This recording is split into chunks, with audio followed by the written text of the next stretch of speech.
Welcome to the Deep Dive, presented by Finbot Insights. This session is tailored specifically for you, the income investor. That's right. Today we're looking into some excerpts from a document called riskandrewards.pdf. And it offers a really, quite a nuanced perspective on building an income-focused portfolio. It really does. Our goal here is to extract the key insights, the most important takeaways, to help you understand how you might, potentially, pursue equity-like returns. But, and this is the interesting part, potentially without relying solely on traditional stock market growth. Exactly. So let's dive into this material. Sounds good. The document starts with the foundational idea that investment yield isn't just a single number. Okay. It suggests yield is actually composed of different layers. Think of it as compensation. Compensation for what exactly? Well, compensation for the various risks an investor takes on, or maybe for providing capital in a certain way. Understanding these layers is pretty crucial. All right, so yield has layers representing payment for risk. Where does the source start? What's the base layer? It begins with what's often termed the risk-free rate. The classic textbook starting point. Precisely. The example used is a one-month US Treasury bill back in 2019. It was yielding around 2.25% then. And why is that considered risk-free in this context? I mean, no investment is truly zero risk, right? You're absolutely right in a broader sense. But here, risk-free focuses narrowly on two main things: credit risk and interest rate risk. Okay. When it's U.S. government debt denominated in U.S. dollars, the document argues the credit risk is, well, negligible. The government can, theoretically, always create more dollars to pay its dollar debts. Right, the power of the currency issuer. Exactly. And for interest rate risk, because it's only a one-month bill, it's incredibly short-term. So changes in overall market rates don't really affect its value much before it matures. Precisely. That ultra-short duration means minimal interest rate risk. Okay, that definition of risk-free makes sense in that specific context. And just to clarify interest rate risk, that's the danger that if market rates climb after you buy a fixed-rate bond, your bond becomes less valuable. That's it, exactly. Your fixed payments look less appealing compared to new bonds offering higher rates.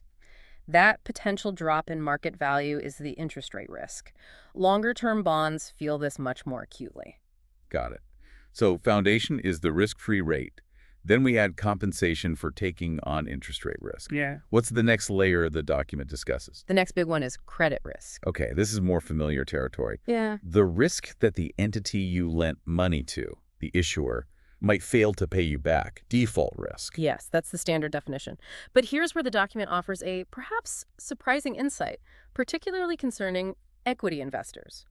Oh, how so? Well, the core point it makes is that equity investor stockholders actually assume the credit risk of a company just as much as its bondholders do. Wait, really? As much as bondholders? And in a very real sense, the document argues they take on more of it. More credit risk for stockholders. That feels backwards. I own a piece of the company. I didn't lend it money. How does the source explain that? It comes down to the company's capital structure, the pecking order for getting paid if things go wrong. Like in a bankruptcy. Exactly. In a default or bankruptcy situation, the document states very clearly, creditors get paid first, bondholders, banks, anyone the company owes money to, they get first dibs on any remaining assets. Okay, that makes sense. They're lenders. Right.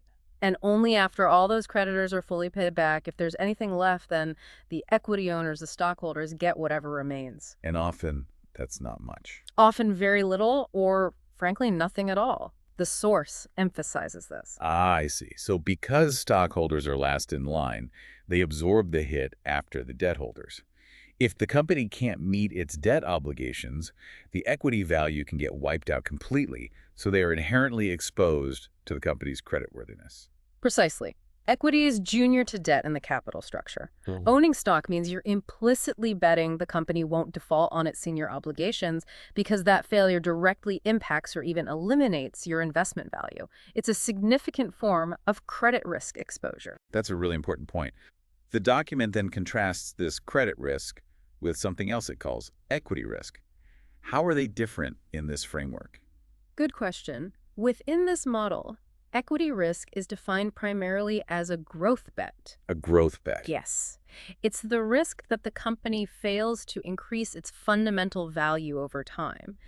Grow its sales, its earnings, its dividends, its overall net worth. So if the company just stagnates, If it doesn't grow, the argument is there's no fundamental reason for its stock price to appreciate significantly beyond what you paid, maybe adjusting for inflation. The potential for capital gains hinges on that growth materializing. So buying stock for appreciation means you're betting on future growth. The equity risk is that the growth doesn't happen and your return is limited mainly to dividends, if any are paid. That's the core idea here. You're compensated for taking the risk that the expected growth doesn't occur. It's distinct from the credit risk, which is more about the company surviving and meeting its obligations. Okay, distinguishing between credit risk, the risk of failure, and equity risk, the growth bet fail, seems really key. And this leads us, I assume, to the main strategy discussed, the income factory. What's the objective there? Yes, this distinction underpins the income factory philosophy. Its central premise, as laid out in the material, is aiming for total returns that have historically been associated with equities. The document mentions the 8% to 10% per year range as a common benchmark. Okay, equity-like returns. But how? Here's the twist. The goal is to achieve that return primarily through steady, consistent cash distributions, rather than relying heavily on the price of the stock going up due to growth. So focusing on the cash flow generation, the yield component, much more than the capital appreciation component. Exactly. You're trying to earn that equity-level total return mostly through the income stream itself.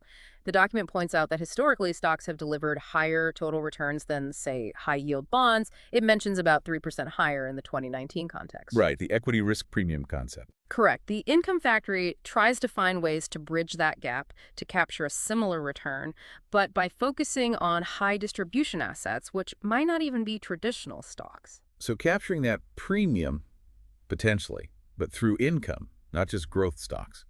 Does this mean rethinking what counts as fixed income? Absolutely. That's a major part of the philosophy. The income factory expands the traditional definition. It's not just bonds and loans. What else does it include then? Basically, any asset class that throws off a high enough and, importantly, consistent enough cash distribution to potentially hit that target total return, even if it's technically a stock or something else entirely. So the defining feature isn't the legal structure, like debt versus equity, but the cash flow characteristics. Precisely. High, reliable distributions paid out to you, the investor. That's the focus. That definitely broadens the horizon for an income investor.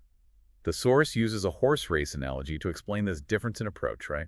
Yes, it's quite a useful analogy. Traditional equity investing, especially growth investing, is compared to betting on a horse to win, place, or show.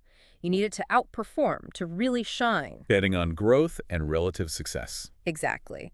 The income factory approach, on the other hand, is likened more to betting on the horse simply finishing the race, making it around the track reliably.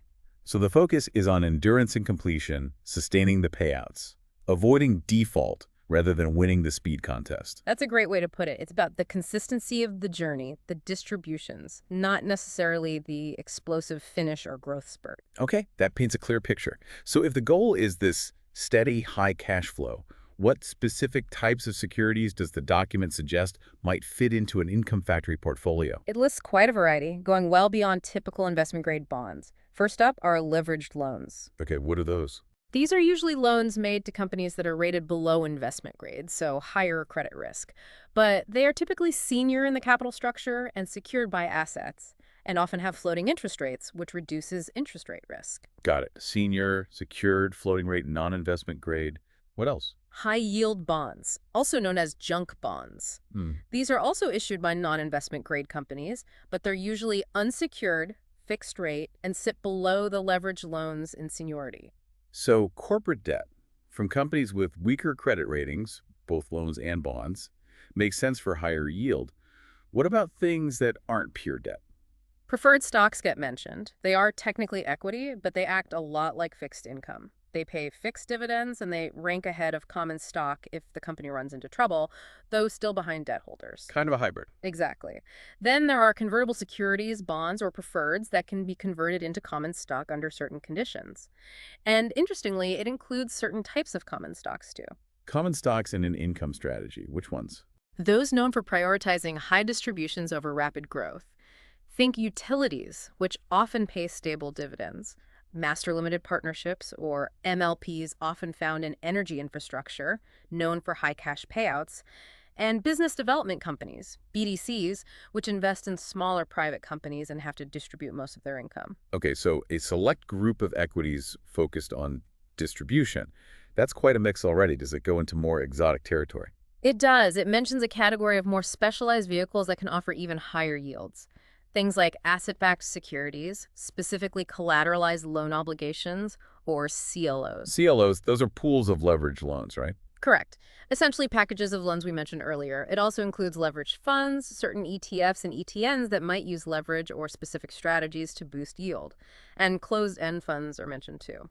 How do closed-end funds fit in? Particularly those that might hold stocks but use option strategies, like selling covered calls to generate extra current income, though that often comes at the cost of capping potential upside if the stocks rally hard. That is indeed a very broad menu of potential income sources. Does the document suggest all these are equally suitable, or are there different risk levels within this universe? It definitely draws a distinction. It kind of groups the leveraged loans, high-yield bonds, preferreds, and the high-distributing equities like utilities, MLPs, BDCs as the potential core, the bread-and-butter assets for the strategy. Okay, the mainstays. Right. It suggests their risks, while obviously present, are perhaps more understandable or comparable, though different in nature, to typical stock and bond risks. But then it looks at the more specialized vehicles, the CLOs, leveraged funds, the option strategy funds, especially those offering really high yields, say way up in the mid-teens or higher. And those are viewed differently. Yes, the document explicitly states these carry substantial additional risk. It suggests using them more sparingly, maybe to spice up returns, rather than making them the foundation of the portfolio. What kind of additional risks are we talking about with those specialized ones? Complexity, leverage. Generally, yes. Higher yields often come from increased complexity, maybe leverage embedded within the fund structure itself. Sometimes less liquidity, meaning harder to sell quickly without impacting the price. Or maybe concentration in very specific, potentially distressed market segments. These things can magnify losses if the underlying strategy or investments hit a rough patch. Understood. This brings us back nicely to risk perception. You mentioned high-yield bonds, often called junk bonds. That term itself sounds scary to many investors. How does the source address that perception? It tackles it head-on. It points out that high yield simply describes debt from companies rated below investment grade BB+ or lower by the rating agencies. Which isn't necessarily a company on the verge of collapse. Not at all. This includes a huge number of publicly traded companies, many familiar names, particularly in the mid-cap and small-cap space. They're just deemed to have a higher risk of default than, say, large blue-chip companies. And the document points out an irony here, doesn't it? About how investors treat high-yield bonds versus stocks of the same companies. It absolutely does. It highlights the irony that many investors who would never consciously buy a high-yield junk bond are quite happy to own the common stock of the exact same non-investment grade companies. Even though, as we discussed, the stock is junior to the bond. Precisely. From a pure credit risk standpoint, in a bankruptcy, the bondholder stands a better chance of recovering something than the stockholder. Yet, the stock feels more familiar, perhaps more acceptable, to many investors than the bond. So familiarity breeds a certain kind of comfort, which might mask the underlying risk parity or even the higher risk of the equity in a distress scenario. That seems to be the implication. The source uses an analogy suggesting we often fear unfamiliar risks more than familiar ones, even if the familiar risk is objectively large. Someone used to stock market swings might find that less scary than navigating credit markets, even for the same company. This can lead to misperceptions, potentially overestimating the risk of high-yield credit compared to the equity of the same issuer. Which reinforces that core principle. Yield should theoretically compensate for all the risks taken, interest rate risk, credit risk, and that equity risk or growth bet risk. And the NP factory is trying to capitalize on potential market mispricings of these risks. That's the idea. It's about actively looking for situations where the market might be offering attractive compensation, perhaps overestimating the true default risk of a bond or loan, or undervaluing the stability of a distribution from a preferred stock or MLP relative to the risks involved. Finding spots where the yield seems generous for the specific risks you're taking on. Okay, let's tie this all together. For you, the listener, the retail income investor, how is this understanding of risk layers, this expanded view of income assets, and this income factory idea directly relevant? Well, it presents a different way to think about achieving your goals. If your primary goal is a strong, steady income stream and potentially equity-like total returns over time, this framework offers a path that doesn't rely solely on waiting for stock prices to go up. Shifting the focus from appreciation to distribution. Exactly. By focusing on generating that target return through high, consistent cash flow from a diversified mix of these income-oriented securities, you might achieve your total return objective with potentially a different pattern volatility compared to a portfolio dominated by growth stocks, maybe less dependent on the ups and downs of overall market sentiment driving prices. It's focusing on the horse, finishing the race, getting those regular payouts, not just winning. That's the analogy, yes. But, and this is critical, the source is very clear that this isn't about blindly chasing the highest yields available. Right. A super high yield might just signal unsustainable risk or an impending cut, a yield trap. Precisely. The document heavily stresses the need for thorough due diligence. You absolutely have to look beyond the yield number. What should investors be looking at? You need to examine the issuer's track record. Have they consistently paid distributions? What are their future prospects? Can they realistically continue generating the cash needed to sustain those payments? That sustainability piece is absolutely paramount. A cut distribution can be devastating to both income and principal. So careful security selection is just as important, if not more so, than in any other strategy. Without a doubt. Okay, this has been a really thorough exploration. We've covered the idea of yield as layered compensation, the surprising credit risk embedded in stocks, the income factory's focus on distributions for total return, the wide range of potential assets, distinguishing core from riskier options, and how risk perception doesn't always align with reality. It really encourages investors, particularly income investors, to maybe broaden their definition of suitable assets. Which leads perfectly to our final thought for you, the listener. Here's something to ponder. How might fundamentally rethinking your definition of fixed income impact your portfolio construction? If you expanded it beyond just traditional bonds to include any asset class that provides a high, sustainable cash distribution, how could that change your approach to maximizing current income? What new possibilities might open up? What shifts in allocation might you consider? It's definitely food for thought. A very pertinent question for income seekers today. This has been a deep dive presented by Finbot Insights. We certainly hope you found this discussion valuable and it sparked some new ideas. If you did, please click that like button and subscribe for more deep dives into important financial topics.